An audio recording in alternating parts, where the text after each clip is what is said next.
today. UFC Vegas 89 is now in the books, and we're going to be covering that card today. There were bites, there were knockouts, and there were submissions. Overall, not as big of a dumpster fire as I thought it was going to be, but a dumpster fire nevertheless. All of this and more on today's episode of Matter of Fact MMA. What's up? What's happening? Let's go. What's up, guys? We right back at it. We right back in it. Your boy Matt here bringing you the news. Bringing you that news from UFC Vegas 89 that went down last Saturday, where in the main event, Rose Namajunas defeats Amanda Ribas by decision. I mean, what do you want, man? I wouldn't say it was the most action-packed fight at all. It seems to me that while Rose Namajunas has some of the best footwork in mixed martial arts, male or female. Not saying she has the best footwork, but she has extremely good footwork when she just floats from side to side, switching stances, popping the jab, keeping it out there.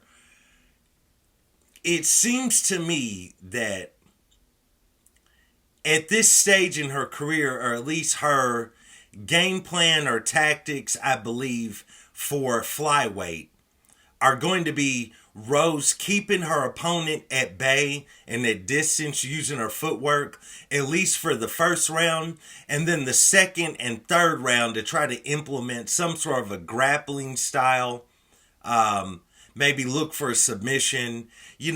Rose is definitely not going to be a wrestler, but she seems to be more engaging on the grappling front than she used to be. And I will say she doesn't seem to be as fast in her footwork or popping that jab out as she was in the past. So with all of that being said, I think it was a pretty good fight. It wasn't the most action-packed. It just kind of looked like to me that after a while, Rose recognized the grappling deficiency that Amanda Ribas had, even though Amanda Ribas is a really good grappler, but Rose seemed to be able to be one step ahead on that front. And then when the fight was standing, she was able to, basically keep Amanda from being able to get any real offense off. Amanda did good in a couple of the rounds, but nothing to where I felt like she was going to win the fight or anything like that. So, shout out to Rose Namajunas. She goes out there, she does her thing.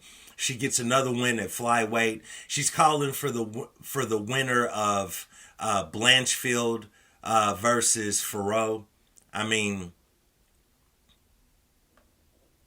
Let's be real. If it's Erin Blanchfield, Rose don't want that Blanchfield smoke. I will just say that. If it's Blanchfield, I don't know if you want that Blanchfield smoke. Now, if Manon Farrow wins, then, you could definitely rematch her, and as long as your finger don't get dislocated, Rose got a good chance of winning. But, bruh, watch your mouth, okay? Don't be out there trying to call out Blanchfield with only Pat Barry in your corner. You need to go get Trevor Whitman if you want to try to step in there with Erin Blanchfield and get the win.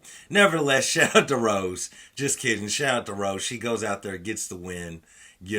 We'll see where she moves on from there. We'll see if the UFC allows her to face the winner of Blanchfield and Manon Farrow. I'm not sure if they will, but you also got to understand Alexa Grasso, Shevchenko are going to be doing the Ultimate Fighter. Rumored that their main event fight is that they're possibly going to main event in the Las Vegas Sphere later on this year in September, possibly for, Mexican Independence Day, I believe. So we'll see how all of that goes down, but nevertheless, shout out to Rose Namajunas. She goes out there, she gets the win. In the co-main event, as I check my notes, we had Carl Williams go out there and defeat Justin Tafa. This, to me, was pretty much your standard Carl Williams fight. This is generally how Carl Williams fights, you know what I'm saying? He did seem like he was willing to stand on the feet a little bit more in the first round than I thought that he would. But generally, Carl is going to go out there he's going to start the fight by standing with his opponent, and then when he gets caught with a few heavy shots, because he has comparable stand up, but he's not the best at stand up. When he gets caught with a few solid shots, homie takes it to the ground, and that's the end of the fight. He's an outstanding wrestler at heavyweight. Outstanding. He's a good enough athlete to, have enough stamina to go a full 3 rounds and hold these big, heavy guys down. You know what I'm saying? He's out there holding down brontosauruses and stuff. You know what I'm talking about? Man, has got to keep them down on the mat. Because once they stand up and he stands up, he's got a good solid chin, I believe, but he's always in danger of getting chinned. Nevertheless, Carl Williams goes out there. He gets the win over Tafa. So that was pretty cool to see. Let's move on. Edmund Shabazian goes out there, gets the win over AJ Dobson. Edmund, it was rocky in the beginning. You know what I'm talking about. Edwin, he was getting tuned up early in the first round. Tuned up. And I was just like, bro, AJ's really getting ready to go out here and get ready to flex on Edmund. But, let's be real. There are still chin issues with Edmund, all right? That man's chin is like literally sneaking closer to the front door, and it's ready to leave. Okay, he's managed to stop his chin from walking out the front door, at least for this fight, but his chin is suspect. Nevertheless, AJ goes out there, gets finished, and, shout out to Edmund Shabazian. He goes out there, he gets another win, Shout out to him. We'll see where the UFC tries to move him after this. How about this? How about Peyton Talbot stepping in there with Cameron Simon? Bro, this was a good fight. It wasn't a lot of back and forth action in a sense. Simon was firing back. He was firing off some good solid body kicks, and every now and then he was catching Talbot with a few hooks. But at the same time, what made this a good fight was to see how much more can Cameron Simon take. I mean, Cameron Simon, he's dog tough, bro, because he took some shots. He took early in the first round, he took, a devastating body kick that you could kind of tell he somewhat winced, but he toughed it out, kept fighting through it. But, bro, he almost got caught flush with a solid knee. Epic knee. Wasn't quite the same technique as Sean O'Malley against Cheeto, but it was a solid knee. This knee didn't hit him flush in the head. Some of it kind of caught him kind of on the neck, shoulder, but still, bro, it was enough that it rocked Simon. Backed him up, and then just devastating body work by Talbot. Did his thing, man. Did his thing. But Simon, he toughed it out, bro. Cameron Simon toughed it out that first round. I don't know how he did it. And then it was just like his body just gave out early in the second round. When he got caught with a shot early in the second round, his body was like, come on, bro. I'm not doing no more. Like, I'm done. And that was it for his body. His body just shut down. Nevertheless, man, shout out to Peyton. Interested to see where he goes from here. In this fight, he just big dogged. He just big dogged little brothered Cameron Simon. You know what I'm saying? Because it wasn't like his techniques were the cleanest or he was doing the best. It was precision striking mixed with power. So it was really good. But he just didn't have any fear of Cameron Simon. No fear at all. And so he was just walking into those shots. With that being said, against another level of striker, I don't know if he would have walked in the same. But, bro, you're going to get chinned by somebody with some power, and that's going to be all she wrote. Nevertheless, shout out to Peyton. I'm excited to see where the UFC puts him from here. So that was pretty cool to see. Shout out to Cameron Simon, because that dude, he's dog tough. He's got a chin on him. So shout out to him as well. After that, we had Billy Q go out there and get the brakes, the wheels, the rotors, the rudders, everything else got beat off of him by Youssef Zalal. That was good to see. You could tell Zalal was extremely happy with the win. You could tell he was excited to be back in the octagon. So, I mean, shout out to him. In my opinion, bro, I know everybody always talks about how tough Billy Q is, and he is tough. But, much like I said earlier, bro, his chin is creeping out that front door. You know what I'm saying? His chin done snuck out of bed. It's in the middle of the night. It tried the window, but the window was locked. And it's slowly inching down the steps, inching through the living room, and it's headed to the front door. That chin is about completely gone. He's trying to hold it by the wrist to keep it from going out the front door, but that chin, it gone. So nevertheless, man, that's what it is. Shout out to Youssef Zalal. He goes out there. He gets the win. We also had Fernando Padilla. I don't know. I apologize for mispronouncing that. Go out there against Luis Pajelo. Bro. I believe it's Pajelo. Sorry about that. Nevertheless, it don't matter. Padilla went out there and did his thing. Or Padilla went out there and did his thing. However you say his name, Fernando. Let's just call him Fernando. No disrespect, sir, because you went out there and beat the life out of this dude and then choked him out. And the choke didn't even look like it was completely cinched in, but he just put that squeeze on him, bro. And I think dude was just so overwhelmed. I think Luis was so overwhelmed there was just nothing left to do but to tap. So, shout out to Fernando. He goes out there, he does his thing. He pretty much finished in the way he said he was going to, which was also interesting. So shout out to him, man. Very interested to see how the UFC is going to matchmake him, because he's definitely someone that you could tell that they really like. So they might give him some more favorable matchups. Not saying that this one was necessarily favorable, but it worked out good for him. So shout out to Fernando. He goes out there. He gets the win. Awesome fight. We also had Kurt Holoba. He stepped in there with Trey Ogden. Trey Ogden basically kind of cruises to a boring decision. But at the same time, man, shout out to Trey Ogden. He definitely seems like he's really trying to level up in his career and take it more seriously.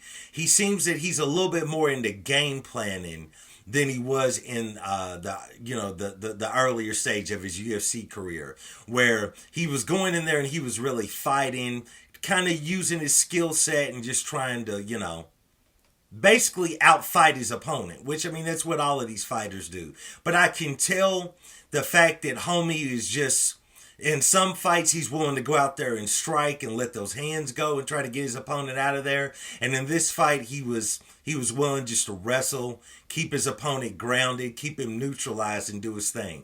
It showed you that he definitely respected Kurt's power, definitely respected Kurt's threat on the feet, and he goes out there and gets a win. Now, it was a boring fight, so no way around that, but, sometimes these fighters got to go out there. I mean, now, he lost he didn't really lose his last fight. The last fight kind of got taken from him because he was on the verge of winning, but it ended up getting ruled like a no contest or something like that. So shout out to him, shout out to Trey. He goes out there, he gets the win here, and, it bees that way sometimes. Sometimes these fighters got to go out there, get a boring win because they're just trying to get back in the win column and get their full money. So shout out to him, man.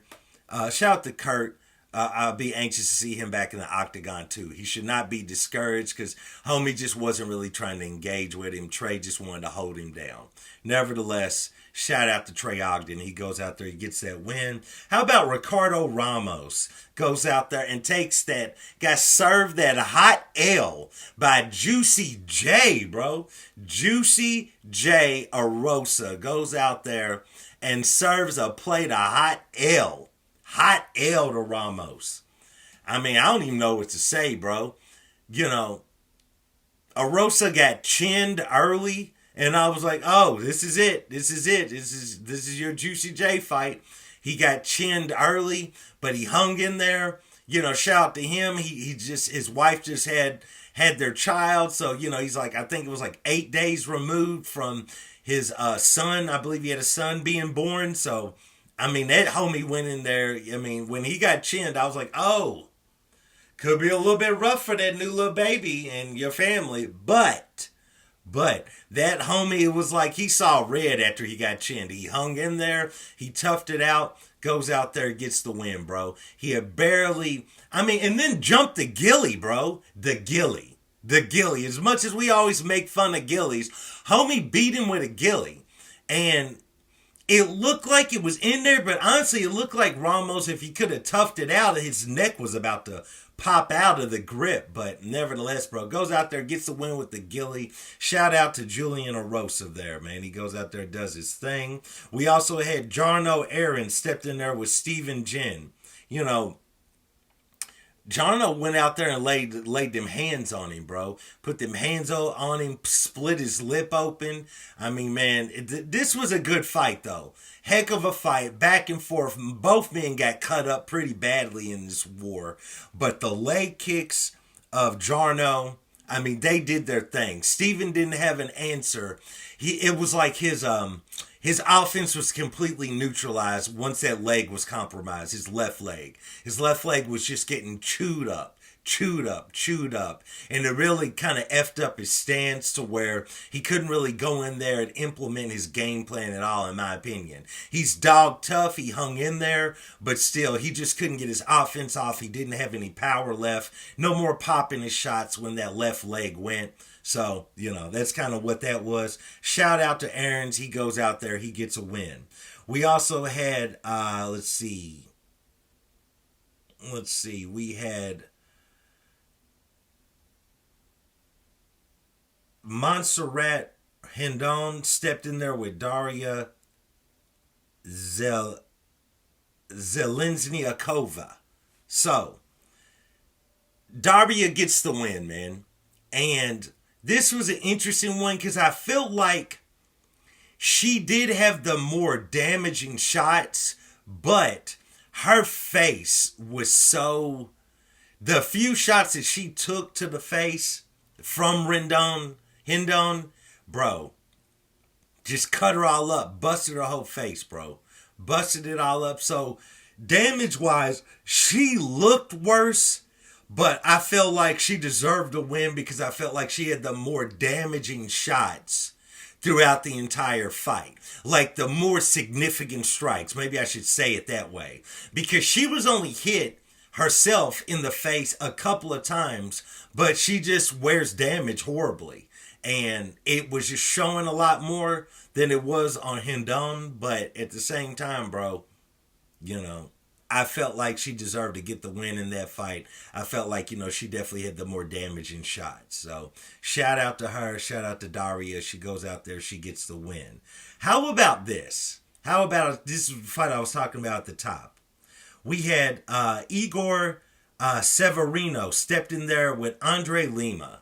Bro. And Igor decides that even though he wasn't losing the fight, he was looking pretty good in the fight. They're in the middle of he's almost has a waist lock from behind on his opponent, right? So basically, Igor had a waist lock on Lima from behind, and Lima's trying to pull away. And so as he's trying to pull away, he's got this waist lock on Lima, and he's burying his head between Lima's left arm, more like his left tricep and his body. And he's kind of burying his head in there because he has this waist lock, and he just, for no reason, decides to bite a chunk, not literally out, but deep left bite marks on Lima's arm. Now, in my opinion, I feel like what he was trying to do, I don't literally think this was a situation where, you know, it was an accident, his mouth got caught on there and squeezed. Look, stop. It was definitely not an accident. What I feel like he was trying to do was he was trying to bite his arm to throw Lima off, to get Lima to loosen up, because Lima was trying to fight the hands. And I feel like he was doing that to get Lima to loosen up and not fight the hands, and then he was going to try to drag him to the ground. That was what I feel like he was doing, but it completely backfired, because for one, You shouldn't be biting in the first place. For two, you don't need to bite that hard because you're bound to get caught. You know what I'm saying? And that's just kind of what happened. As it all played out, though, you're watching it in real time and you're thinking it's some other type of foul because Lima kept grabbing the cage. So you're kind of thinking the referee, as well, the commentators thought the same thing, that they're pausing the fight because he's about to get a point taken away because he keeps grabbing the cage. But then he keeps motioning to the referee. So then you find out that something else is afoot. Something else is going on. It turns out Lima's protesting that he's getting bitten on his left arm. You're still like, oh wow, he got bit. It's crazy. They're re-showing it. You know, they're pulling the footage out. They're re-showing the footage. You're looking. You're like, wow. So he got bit. Okay. You know, all right. So you're kind of seeing it. You're like, okay, I could see where he was probably getting bit right there. So all right, this is justified. The next scene, the camera pans over and shows you homie's arm because he's holding it up. Bro, what was that? He looked like he had a shark attack. Like, looked like homie got shark attacked right on his arm. First time in the octagon, there was a shark attack. You know what I'm saying? It ain't close to Shark Week, I don't think, but there was a shark in the octagon, and his name was Igor. And he bites a chunk, not literally out of his arm, but damn near. Because, I mean, bro, he had deep teeth marks on his effing arm. Like, what are we doing here, bro? And you wasn't even losing the fight. Why are you biting him, bro? You got to figure out a better tactic to get him to quit gripping the waist lock then, homie, and quit fighting your hands. Like, what are we doing? Then, fast forward to later in the night, Igor's already been fired. He's already been fired. Like, homie. Like, how you go out there on, like, your first fight in the UFC on an actual, you know, real card, and you get fired. Dana White already got homie out of there. Then on top of that, Dana White gives the homie Lima a bite bonus. He additionally gave him his show money, his win money, and $50,000 in bite bonus because he got bit. These is the type of things that happen once UFC settles major lawsuits and antitrust lawsuits. When they settle that, Dana's like, look, hey, we paid out 360 something million, but in the long run, we saved a couple billies. So here 50 grand. I ain't tripping.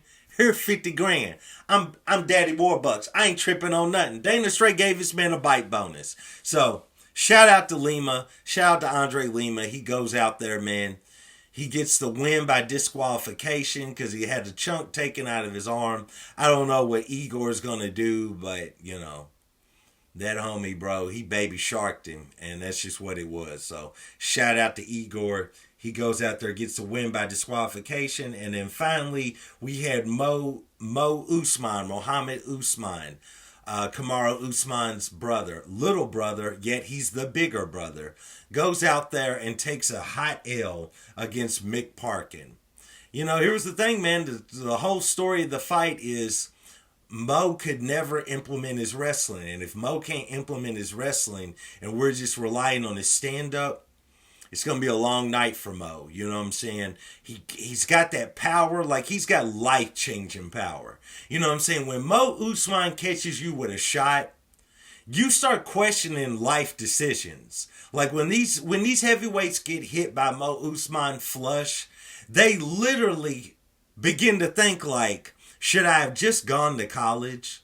Or should I have applied to a trade school? You know what I'm saying? Could I have been a mechanic, a plumber, an electrician? You know, what am I doing with my life out here getting my whole brain busted open by Mo Usman? You know what I'm saying? When Mo Usman hits you, it changes your life.